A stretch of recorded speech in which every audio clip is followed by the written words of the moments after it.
Let's start out west. Firefighters have consumed more than 10,000 acres in Washington state. And this afternoon, police have a man in custody who may be responsible for setting one. Police arrested a man named Aaron Farinacci on suspicion of arson in connection with the Old Trails fire. That's the biggest of 3 burning in Spokane. Firefighters say they've destroyed at least 700 buildings and forced tens of thousands of people to evacuate their homes. 14 people are still unaccounted for right now as crews continue working around the clock to save what they can. 2 wildfires are burning west of the Metroplex right now. The Bear Hollow fire in Jack County has torched about 400 acres and is 25% contained. Over in Palo Pinto County, the Sleepy Fire is about 85% contained now. It has consumed more than 120 acres.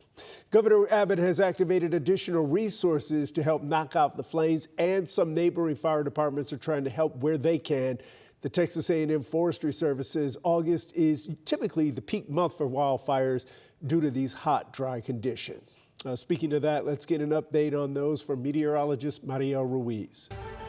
And something else that we look at a lot this time of the year, of course, with fires is the wind. And wind right now, anywhere between 10 to 15, not a big factor, but something that we watch not just for the potential of spread of fires, but also the smoke plume that could be lowering the air quality. Fortunately, that's not a huge factor today. Another thing we look at is the relative humidity. Anything under 30% is considered really low and impactful in terms of starting and spreading fires. And right now, the humidity is lower than 30% for many locations west of DFW, including the Metroplex, at about 28% now. And right now, it's 100 degrees. Not only is it hot, but it's dry. And we are looking at a humidity that is going to be climbing in the next few days, which is a silver lining. Unfortunately, that also means that the heat index will also climb. Right now, it's not a big difference, though.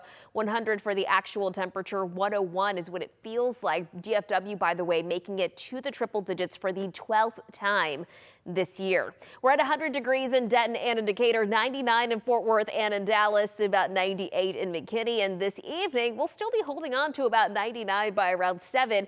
Very similar to this morning. We'll only drop to about 80 degrees, and it's because of the light winds, the clear skies. We'll eventually see that number struggle to cool down because of the increase in humidity. We'll talk about how the heat index is going to climb. We'll show you those numbers.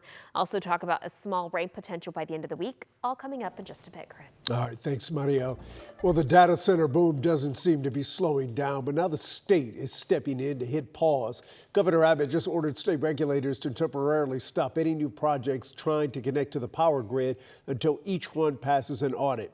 And on the local level, the Fort Worth City Council is now taking a step back to evaluate what the governor's orders mean for proposed data center regulations there. We'll have details on how those talks went in our evening news. And here's a live look at a meeting now underway in Westlake, where residents can get questions answered about a new data center project. The Planning and Zoning Commission has been reviewing those plans, and it's already received zoning approval. The development along Highway 377 wouldn't solely impact Westlake. Some residents in Keller say the land in question is closer than they'd like.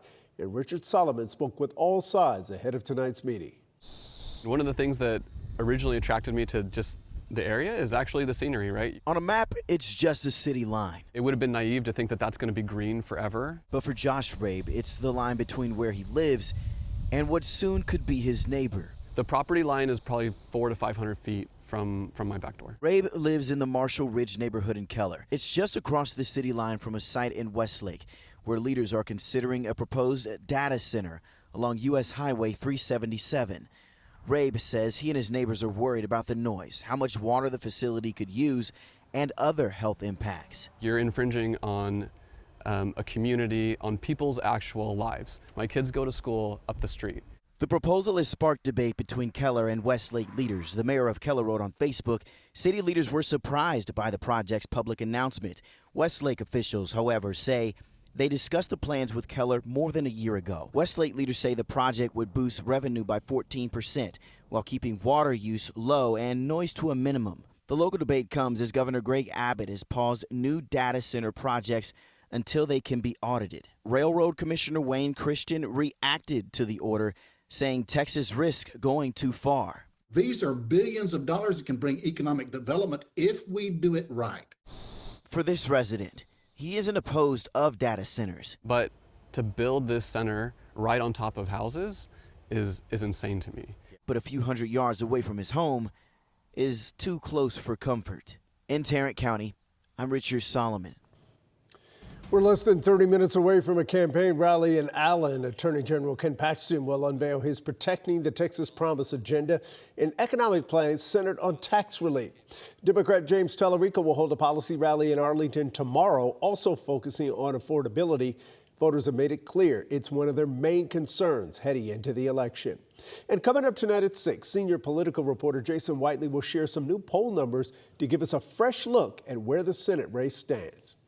The midterm election is in 91 days, and Tarrant County voters may have far fewer places to cast a ballot this fall. Right now, county commissioners are considering closing more than 100 locations. The county had 316 polling sites in the last midterm, but a new proposal cuts it down to 176. The number of early voting locations would drop too, from 50 sites to 42. Some commissioners claim they're looking to cut costs, while opponents say it'll make it harder for minorities to vote. This is a contentious issue in Tarrant County, and after multiple outbursts at today's meeting, authorities asked several voters to leave. All your move him immediately from the room. I'm walking out of this small meeting. You have disrupted this meeting. We are now in. You are disrupting the meeting. We are now in recess. Please remove him from the room. This is ridiculous. Should I go like this because it feels like that's what one has to do to stay in this room? Tarrant County Judge Tim O'Hare had to remind people a lot of times to not react or applaud the speakers, or they too would be removed. About 4 to 6 people were asked to leave. Commissioners have decided to table that vote on polling locations for now. WFAA is your trusted source for top political stories in Texas and across the nation. Stay informed by tuning in to Inside Texas Politics and our Yolitics podcast. Both are streaming online on our app or wherever you get your podcasts. Years of debate have all led up to this. McKinney city leaders will take a final vote on plans to build a new mosque off Virginia Parkway. Jobin Puneker has been reporting on this story for some time. He's live in our newsroom to bring us up to speed. Well, Chris, the city of McKinney will be deciding something very procedural tonight, but you cannot tell that by the number of social media posts and comments, even from elected officials about this mosque project. Now, the Islamic Association of McKinney is building a campus on 5.5 acres along Virginia Parkway. In 2024, the association withdrew plans because of the opposition and because it didn't follow the city's standards. Now, it resubmitted plans just now. This time, instead of one large building, it's 3 separate buildings, a main sanctuary, classrooms, and a multi-purpose gym. Now, what is being decided tonight is simply the site plan. It was recommended for approval by Planning and Zoning on July 14th. Council members have already put it out there. This meeting is not about deciding the merits of Islam or a mosque, and the council is only deciding whether the site plans comport to the city's standards. They're expecting a lot of speakers tonight. There will be extra security as well. Now, with today's agenda packet came more than 6 emails from people opposing that expansion. The majority have comments on Islam. A few say the mosque is not compatible with the neighborhood, and there are some who are very concerned about the traffic and congestion during prayer times.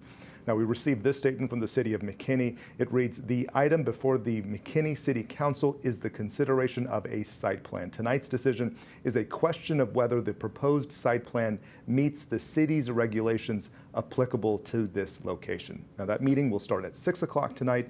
The city council will vote. We're told public comment will be in the beginning so they can get through all the speakers, and there will be many. Chris, back to you.